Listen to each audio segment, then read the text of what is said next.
Failing councils, feckless or underfunded? Why are donuts so addictive? And will hydrogen heat our homes? This is Politics Live.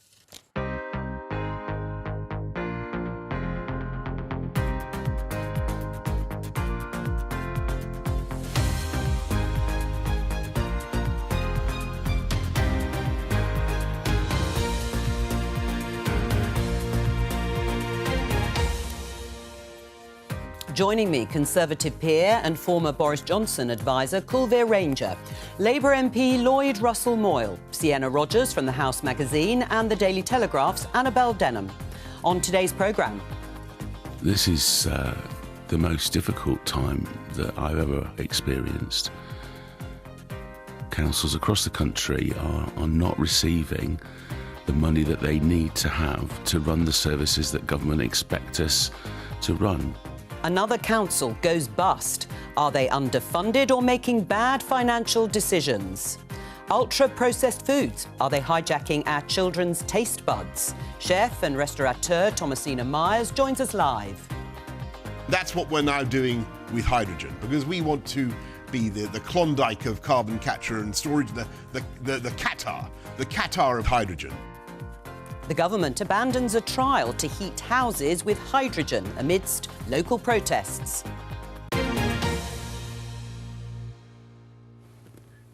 Let's start with this headline in the Daily Telegraph. Tax critics, it says, are taking glass-half-empty approach, says Rishi Sunak, the Prime Minister. He's been defending the tax cuts announced in the autumn statement by the Chancellor, Jeremy Hunt, and that was from an interview with The Spectator. So my opening question to the panel, starting with you, Coulver, is the Prime Minister right to insist that we look at this government's tax record with the glass half full?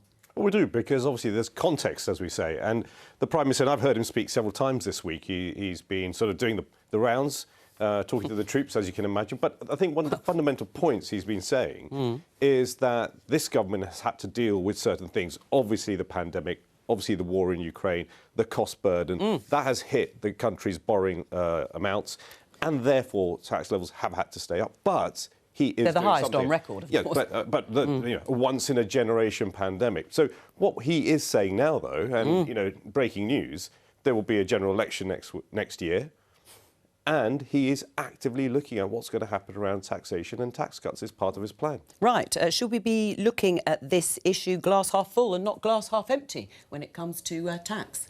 Well, I think the debate around tax cuts or tax hikes misses the point, really. We have a system where tax is not fair.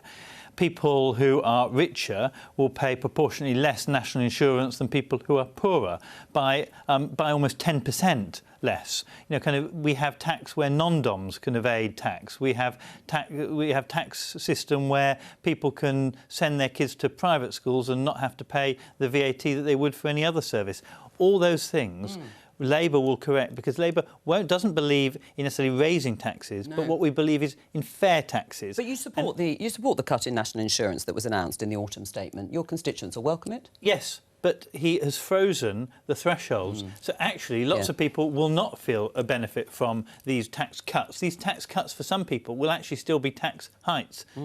If you are in the lower proportion of earnings, you will not actually receive any real benefit from this. Right, and the tax thresholds have been frozen, which has dragged an awful lot more people into higher tax bands. But on cutting national insurance, will people feel better in the new year when it comes into play?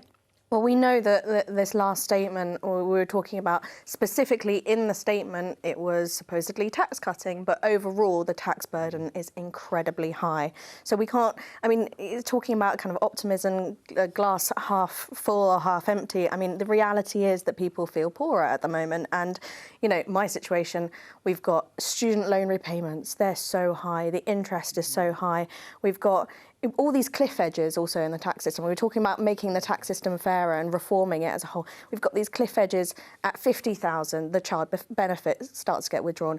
At 100,000, you get no support with childcare. I know we're not particularly sympathetic to people who are on 100k. But, you know, all these kind of problems within the tax system haven't been addressed, and they have been in government for 13 years.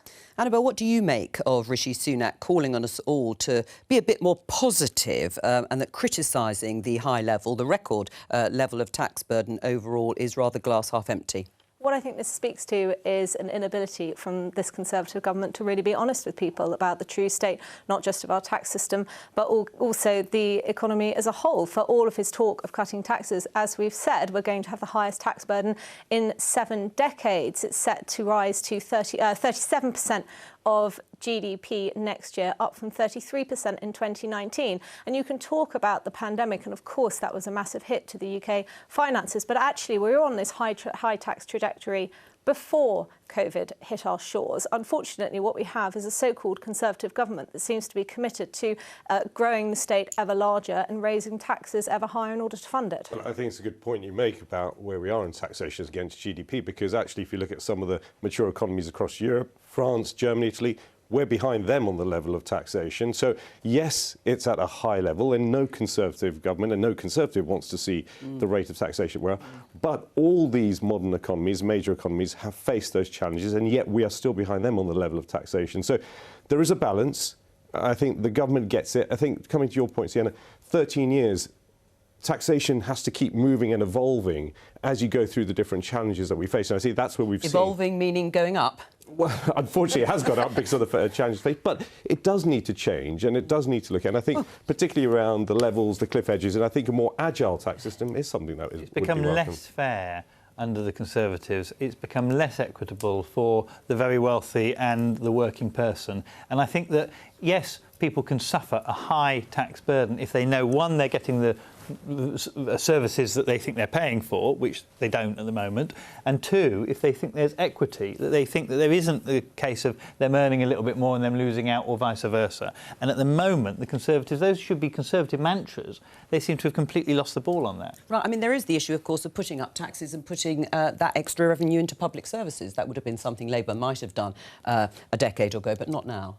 Well, I think just by making tax fairer, you can increase revenue and you can then support national services that are needed. I mean, some of the calculations about making tax fairer, you know, equalising rates, making sure they're continuous, getting rid of cliff edges, making sure that everyone who earns money from whatever source has to pay the same tax. Some of the calculations that say that it's to 50 to 100 billion pounds that those kinds of changes could raise altogether. Right.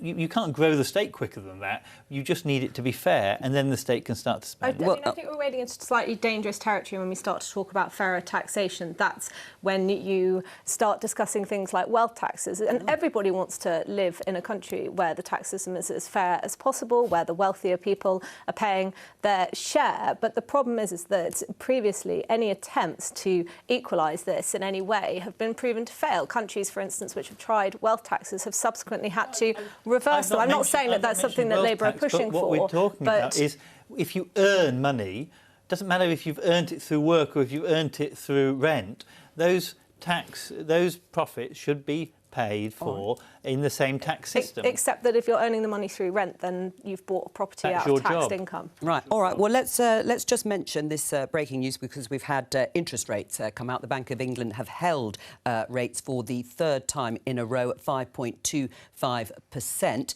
But the government obviously can't claim credit for that, or for inflation coming down. Well, it can, because those are the decisions, that's the target that the Prime Minister set in place to bring inflation down. So he and the Chancellor are making decisions that are impacting the way inflation is playing out. And the Bank of England have a huge role to play in terms of the effect that interest rates have had in dampening inflation. So I think there's a combination of things there that have an impact on the complex model of the economy.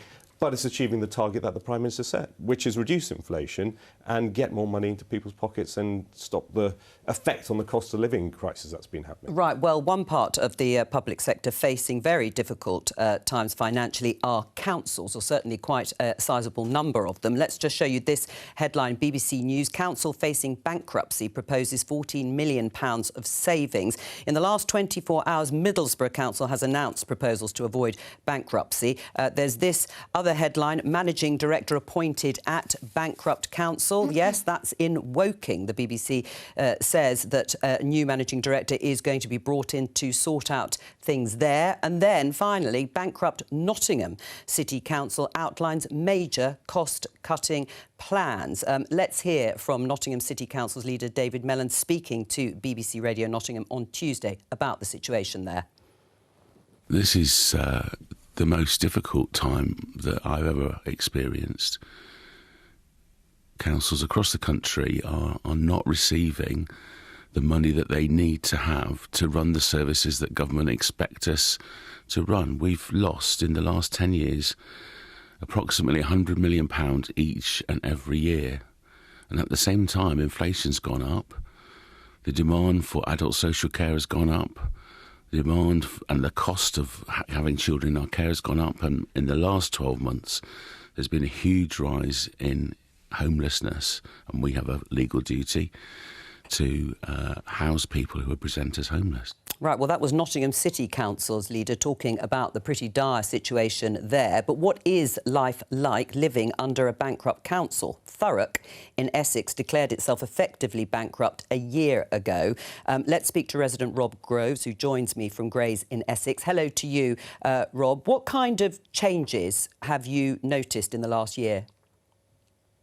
Well, obviously, our situation was very, very unique in that our council lost huge amounts of money on some risky investments. And so, yeah, life here is a little bit bleak in terms of people are feeling very angry that there's still lack of accountability as to who was actually responsible for the dire situation that we're in.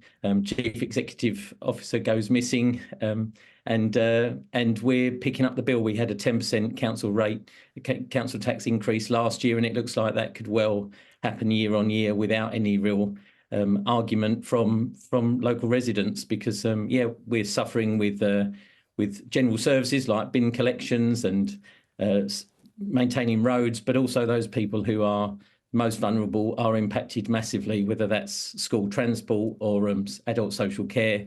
There's loads of cuts coming.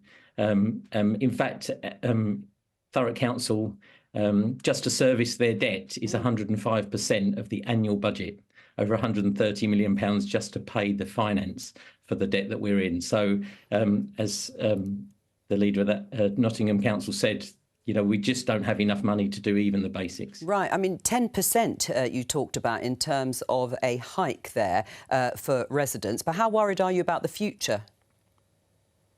Oh, very worried, really. I mean, that was pushed through. There's a 5% limit on council tax increase, but the Secretary of State just approved a 10% increase because of our financial situation, and there's a very good chance that we're going to see that as residents year on year. And we did nothing to cause this. We know the councils have been receiving less and less finance from central government over the years, and that it's pushed back on everybody. All right. And really what we're facing, I think every resident in the UK will face, there is an opportunity, of course, that councils will need to sort of engage their communities more as to what they need and get better value for money. All right. Either out of the third sector or just communities. Like we've got a Thameside, it's our arts and culture complex. The council are looking to sell that off, and actually the community have put together a bid to take that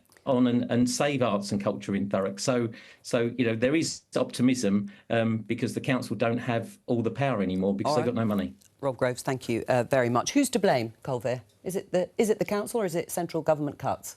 No, let's be honest here. The councils have responsibility around their budgets and how they expend that money and what they're looking to achieve. And a number of the instances we're talking about here, as was mentioned there, is about certain decisions around investment that councils have made. It was in this particular. Croydon comes to mind, Birmingham comes to mind. So there are a number of decisions. And we do look at councils and we see well-paid senior civil servants, teams in those councils who have the responsibility for managing those budgets and managing the delivery of those services. And I think they have to be held accountable, as well as the political leadership at that level, around the decisions they're making. Lloyd?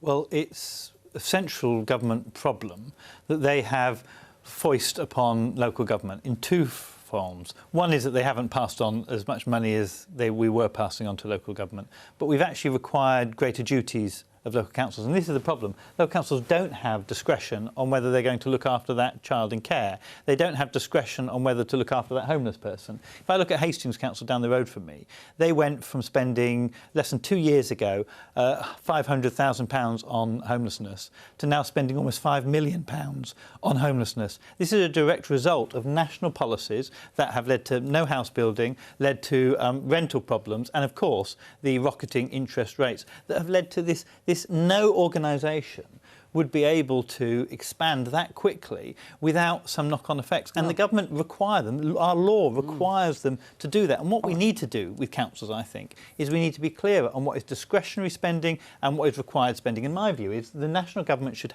underwrite all nationally required spending, and then we can be more honest with our councils that they are spending the discretionary spending. Because at the moment, it's not that way round. Culver? Well, I think I understand what you're saying there, Lloyd, but if we look at the instances of extreme instances where councils have gone into debt and have gone bankrupt, it's around decisions they've made.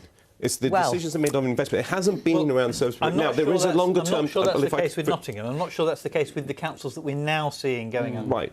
But what we have seen has been because of investment decisions and what's been going on.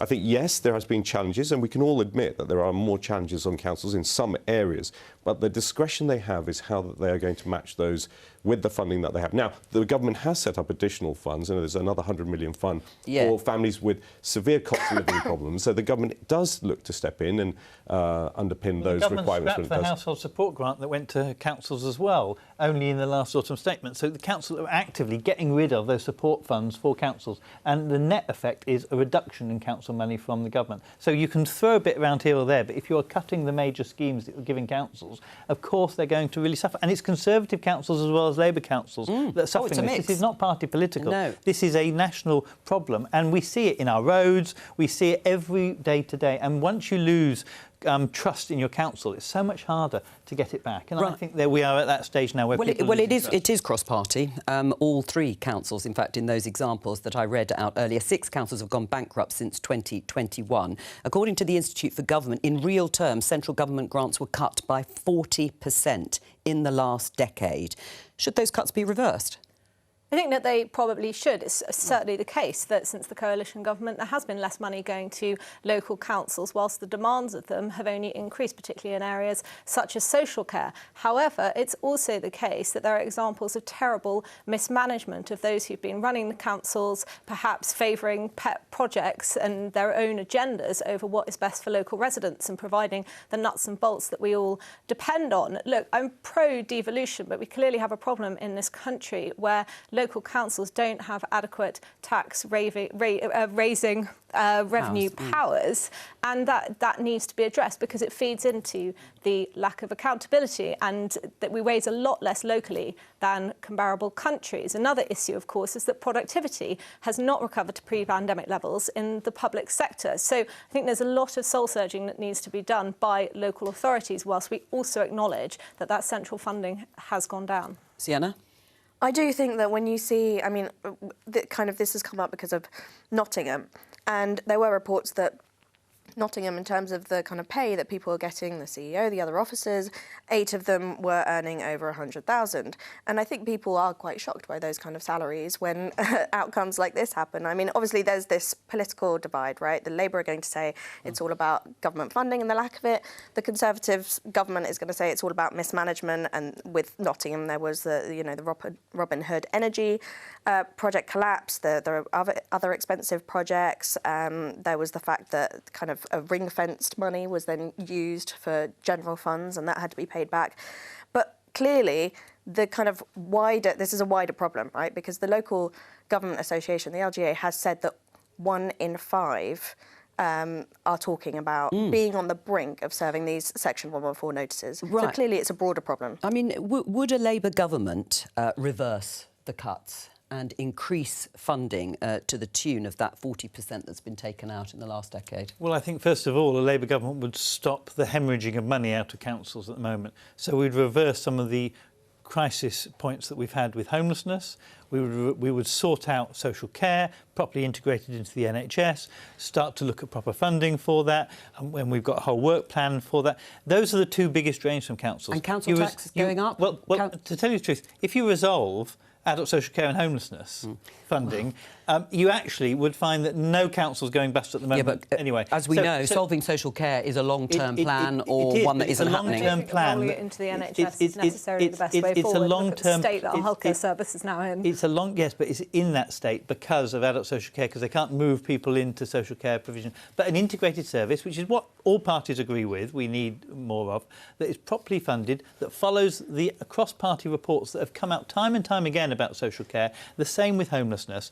And yes, I think we need to look at how we get more money from central government to local government. But that bit of the equation is actually completely useless. If you're not stopping the hemorrhaging of money, you'll constantly be throwing money after bad. You need to first sort out our system, and then you need to look at the money that needs to be given to local councils. Do you think it's fair to have 5%, 10% increases in council tax in order for councils just to be able to deliver basic services on residents like Rob? Well, I think that's a very extreme case there that we're looking at with Thurrock and what's happened there. And we can see there's been a problem in terms of an investment that they made. Well, Birmingham's asking for 5%, the ability to raise council tax by 5%. Yes, but I think we also have to look at the accountability, as was being said by, I think, Sienna there, about those people who've been in charge of these decisions, what they've been doing, where those investments have been going, why have they been done in that way, and learn about how better councils can actually Are handle council these bosses decisions. overpaid? I think councils have a responsibility, and budgets and people, that they're quite large organisations. They do need skilled people, but they must then be held accountable and they must be transparent about the decisions they're making. There must be scrutiny from political leadership locally about what's going on. They can't just at the end of the day many of them are pass paid the more than buck the to Prime national Minister, government. is that right? No, well, Is it? Should they be paid that much? Most council leaders are paid less than a teacher. So let's put this into context. A head teacher, you mean? CEOs rather than the council leaders. Yeah, but the reality is the council leaders are often the ones making these political judgments, and they're the ones that are going to be held accountable to it. They're underpaid, under-resourced, and actually often are running around without proper, clear guidelines. And so that does mean you rely too much on the CEOs of the councils, and you don't have a proper accountability. I think there does need to be a rebalancing. So I would agree we probably with that. do need to say, do CEOs need to earn as much? But we also need to be saying, do councillors, should they be professionalised more? Should we pay them, but also resource them? I mean, no, councillors don't have staff, for example, to do casework. So they're fiddling around doing bits like here and trying to manage a council. I know it was a long time ago, but I mean, how much broadly were you paid when you were looking after transport at City Hall? Well, it was City Hall's not a council. No, well, but just as an example, I think I was working with Transport for London that had over 20,000 people and senior executives on salaries that were comparable to industry, because you do need talent, you do need people. We're running a major metro system in one of the big cities of the world. So the skills and capability are right, but I agree with Lloyd around the governance structure. The political and the professional is what we're talking about now. How do you get that? How do you get the right balance of skills? And councils have more and more services and challenges that they face. But I think they've moved into areas where we've talked about risky investments, wrong kind of decision making, and that's had an impact. Mismanagement, which was highlighted by. But the responsibility is huge, isn't it? Birmingham City Council was the largest authority, I think, in Europe, with a massive budget and a massive turnover. That's right. You know, when you run a city like London, you've got 10 million people almost. You've got a small country that you're running. So people and actually the boroughs in London. So they should be paid. So they should be paid. I think it's not a pay conversation. I think it's about skills and capability and accountability, I think, Jo. What we're looking here, and I think what every taxpayer in every council will be looking for, is transparency, accountability, and if things go wrong, to understand who's being held accountable, and then they can take that. Then we also need to be clearer on what services councils are providing, because they've made a local decision to provide it, and what services they are providing basically as an agent of the government. And maybe we should tag that. Maybe when people receive their service from adult social care, it shouldn't be tagged local council. It should just be tagged government delivered by the council, because that's the reality, is they are mandated services that there is no choice about. Well, I think the devolution point was made earlier. We do want these services to be held at a local level. Or it's convenient for central government to blame local government. Wasn't it ever thus? But I think the problem is... that may be the case. I think there's a question of, do we want local people to have their local services run by their local council, and therefore how do they fund? Annabelle, you wanted to say something? I'd be cautious looking at specific salaries and suggesting that council leaders are or are not worth it. What I think is important is ensuring, as in any job, that if you are woefully underperforming, that there are consequences to that. One of the issues that we currently have is very low voter turnout at local elections. Many people view it as an opportunity to make a protest vote, and that can lead to perhaps more fringe individuals, independents getting into power. They might be lacking the experience required to run what is in some cases a large local authority, and therefore that level of inexperience means it's not surprising that they're finding themselves in these fiscal positions, and that's something that we've got to address. Let's talk about something completely different. In the Times, ultra-processed foods hijacking children's taste buds. Chefs and doctors have written a letter to the Prime Minister, Rishi Sunak, warning about the risks of these we have one of them, foods, I should say. We have one of them on the line, the chef and restaurateur Thomasina Myers. Hello to you. Welcome back to Politics Live. Thomasina, Hi. What are ultra-processed foods? Ultra-processed foods essentially are foods that are so highly processed with a basis of corn, soy or wheat, so highly processed, normally with an emulsifier in, additives, added sugars, added fats, that essentially they have very little fibre. And in the end, if most of your diet, which is the case for secondary school children or school children in this country, if 2/3 of your diet ultra-processed, you get very negative health outcomes. And we have the worst diet in Europe, sadly. And we are seeing this cost through the NHS, through the big lag on our economy, through long-term sickness. And it's something that we can address and we can definitely do something about. Right. Are you saying that children, as you say, secondary school children particularly, become addicted to the tastes of these foods and what's in them, and therefore very difficult to wean them back onto healthier foods? Well, they are addictive. I mean, they're designed to be addictive. You know, I challenge anyone to open a packet of Pringles and not eat more than they probably want to eat. I definitely can't. So yes, they are definitely addictive. And we definitely know that they're bad for our health. And I think the challenge is that they are everywhere. And whilst parents on low incomes, in this kind of economic backdrop we have, parents on low incomes, too many jobs, lacking in the skills to cook their children's food, that is one side of the problem. But the other side of the problem is in our public institutions, schools, hospitals, social care. The food we are feeding the population is very bad quality, and that is what we're campaigning for. And what do you want what do you want the Prime Minister, the government, to do? Well, it's really simple, in fact. And the Soil Association's Schools Food for Life programme has shown immaculate results. If you feed kids delicious tasting food that happens to be better for them, they lap it up. And that is also the case in chefs and schools. So I've been a trustee of this charity for nearly 6 years now. And in every school we've been in, you see the kids just lapping up better quality food. It's completely possible. And it's time we start seeing school chefs as educators. You know, they are a massive tool for change. Right. They have this amazing power. I was in Christchurch School in North Finchley 3 weeks ago. A new chef had come in September, and the kids were raving about the food. And they all started saying healthy, which is not something chefs in schools ever talks about. What we're talking about is flavour, taste, variety. We're talking about diets that are high in vegetables. And the kids were just saying, this food's amazing. We don't fall asleep in class anymore after lunch. The flavours are amazing. It really can be done. And the large caterers will say it can't be done, but we are proving. You've put in a very impassioned argument there, Thomasina. Stay with us. Annabelle, what do you say in response? Are you convinced? No, I'm not convinced, certainly, by the UPF argument. By all means, try and make... The ultra-processed foods argument. Exactly. By all means, make food more healthy in schools. I think you'd struggle to find somebody who's against that. But I'm a bit nervous about this campaign against ultra-processed foods that we're currently seeing. Well, for a start, it's poorly defined. It's not rooted in evidence. There seems to be this one study where for 2 weeks they got a very small group, fed one of them essentially rabbit food and the other group burgers and chips. And when the latter group gained weight and the former group didn't, they said that it must be UPS to blame. But actually, not sure that's accurate. Well, that's what that study was, and that's what a lot of advocates for restrictions on UPF. That's what they call on.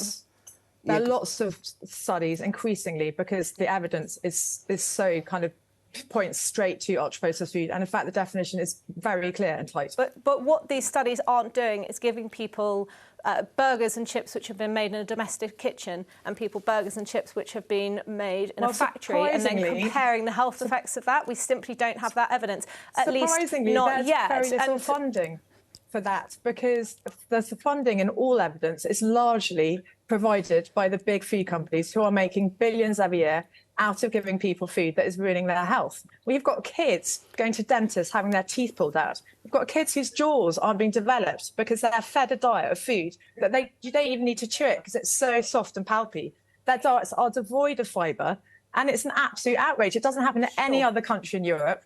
Why in England? Why are we determined to But I'm not disagreeing with the principle kids? of children having healthier diets. My issue is with UPF, and you talked about texture, but cereal is regarded as an ultra-processed food. Crisps, like you said, are regarded as an ultra-processed food. You talked about Pringles and the fact that they're addictive. Part of the reason why you want to keep eating a packet of Pringles is because it has salt in it. Well, try living without salt for a few days, and you'll find that very quickly you die. Well, exactly, but my point is that we've seemed to have targeted UPF without really explaining to people what it is, without considering that cutting UPF out of your diet is very impractical for a number of people. You rightly talked about those who aren't able to cook, they haven't got time to cook. I actually happen to think that this has undertones of trying to get some people, women, back into the kitchen, back by the stove. You know, it simply isn't possible. Why would I want to do that? Let Thomasina answer some of those. Well, let Thomasina answer some of those questions. What are they? You were going to list them there, Thomasina, and then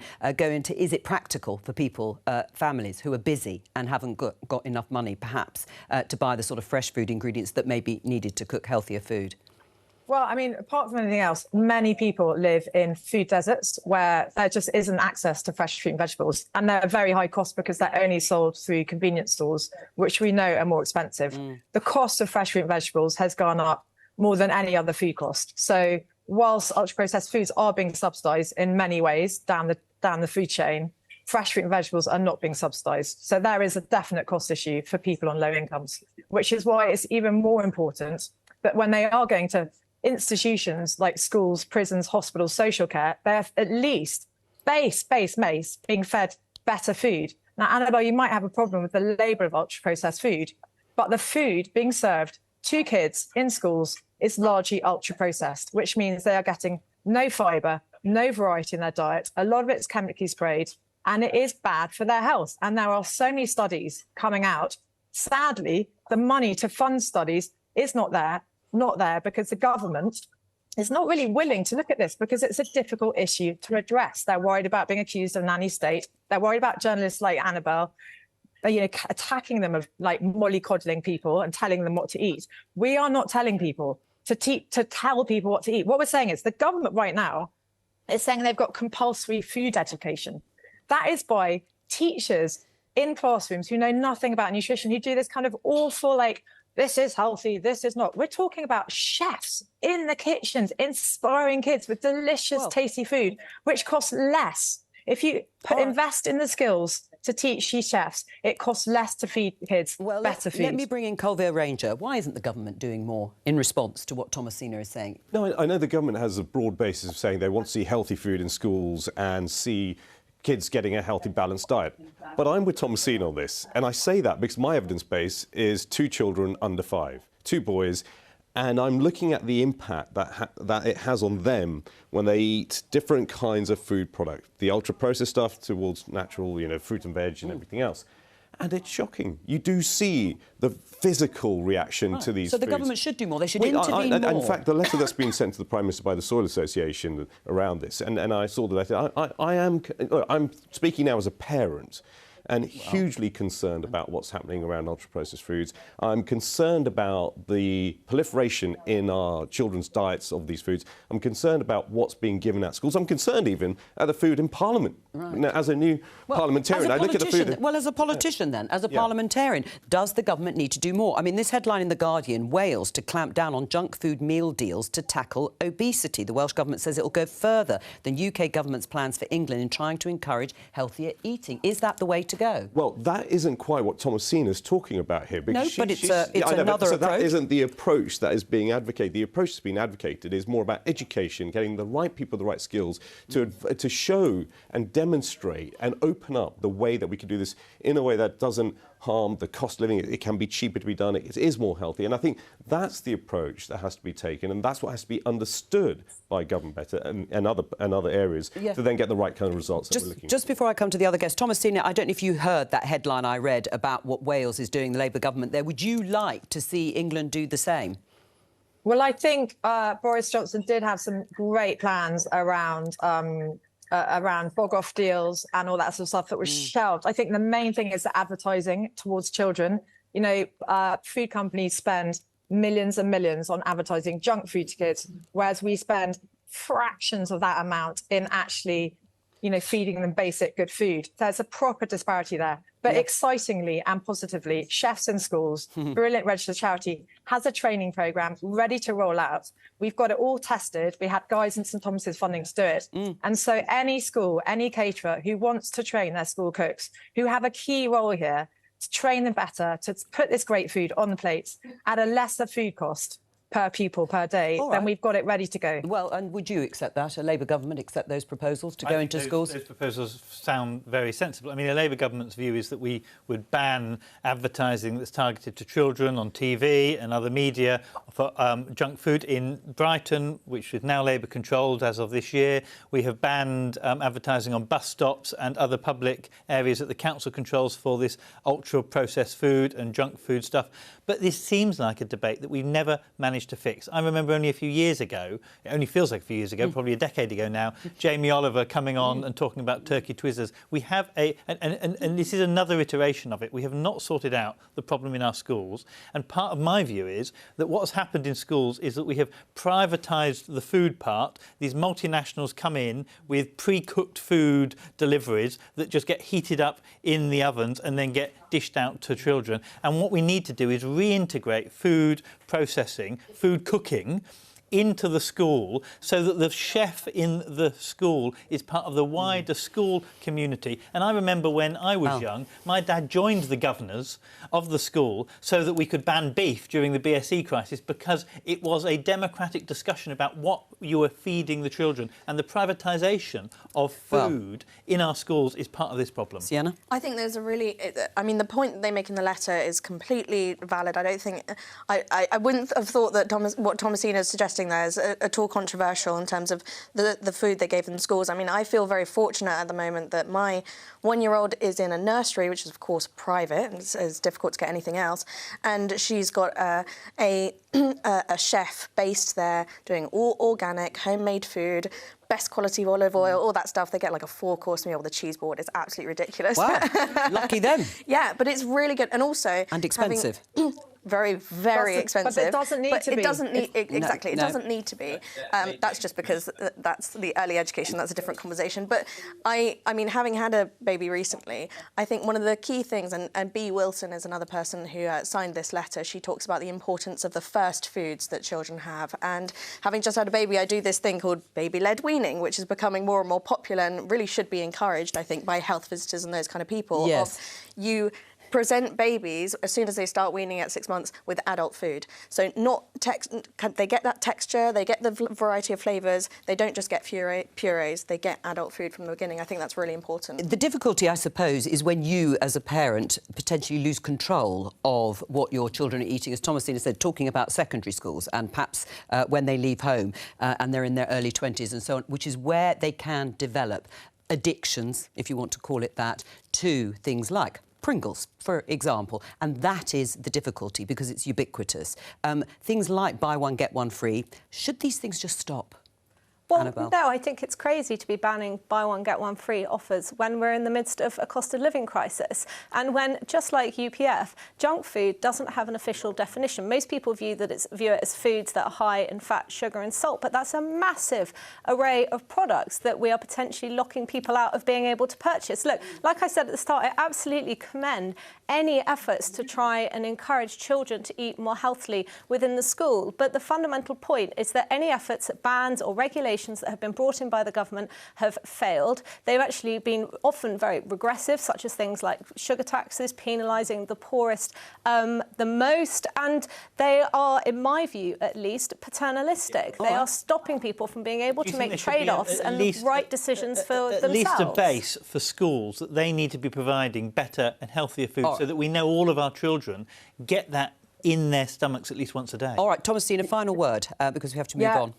The government definitely needs to put better minimum standards for the large caterers, because it's the large caterers who really need to do better, and they need to have minimum standards about putting some seasonal food in, more vegetables, definitely less ultra-processed foods, which, contrary to what Annabelle says, there's a very definite definition. And if you talk to anyone on low incomes, they know that the food desert is stacked against them. And I've talked to people who go, this is an outrage how me on a lower income, I am particularly being targeted by these companies, and my health is at the consequence. So I don't think if you talk to anyone on low incomes and say, would you like more access to better food? Who is going to say no to that? Well, on that note, I'm feeling hungry. It's almost lunchtime. Thomasina Myers, thank you very much for joining us today. We're going to end on this story in The Telegraph. Coutinho, that's Claire Coutinho, scraps hydrogen home heating trial after local backlash. Energy Secretary abandons key test scheme in Redcar over supply issues. It's an announcement from the Energy Secretary today. The idea was that around 2,000 properties in Redcar would be heated with hydrogen in a government-backed trial. Those plans have now been scrapped. It's a blow to the companies trying to demonstrate that hydrogen can play a big role in heating homes in the years ahead. Now, the scheme had faced opposition locally, particularly over safety concerns. Let's have a look at this headline from the BBC. Redcar protest over hydrogen village plans. Does this show, Lloyd, that hydrogen is not going to be a big part of how we heat our homes in the future? Well, the National Infrastructure Commission says it's not. The National Infrastructure Commission says actually hydrogen is really useful because it will replace certain industries where we can't do it in other ways, steel production, etc. But for heating your home, it will be too expensive in mass scale. So they say in some areas where it's difficult to get other forms of energy, yes. And so the trials are important because we want to see where it will happen. Well, one of the reasons it's not going ahead is because there wasn't enough hydrogen. So the government have said today, to give credit to them, cart before horse as always, they're going to launch 3 new hydrogen production plants. Right. And once we get the hydrogen production up, maybe we can go back to the trials. All right, but we are too little, too late, well, we haven't got much time, but we're no longer going to be the Qatar of hydrogen. No, we are. It's not that big a blow, because this is one village trial. Then, quite rightly, there were issues around value for money, the source of hydrogen, and local concerns. And but safety. There are 11 other winners in this funding stream, which will drive about 400 million of investment and 700 jobs over the next couple of years. Hydrogen is still on the agenda for this government and is still part of the plans, but we do have to have the testing, and there's a trial in Fife also still going on. Other trials are being delayed. Other trials this year have been withdrawn for the same reasons. Right. So it doesn't look as if at the moment it's ready to be working. Right, for heating our homes. Do you think it is going to be part of how we heat our homes in the future?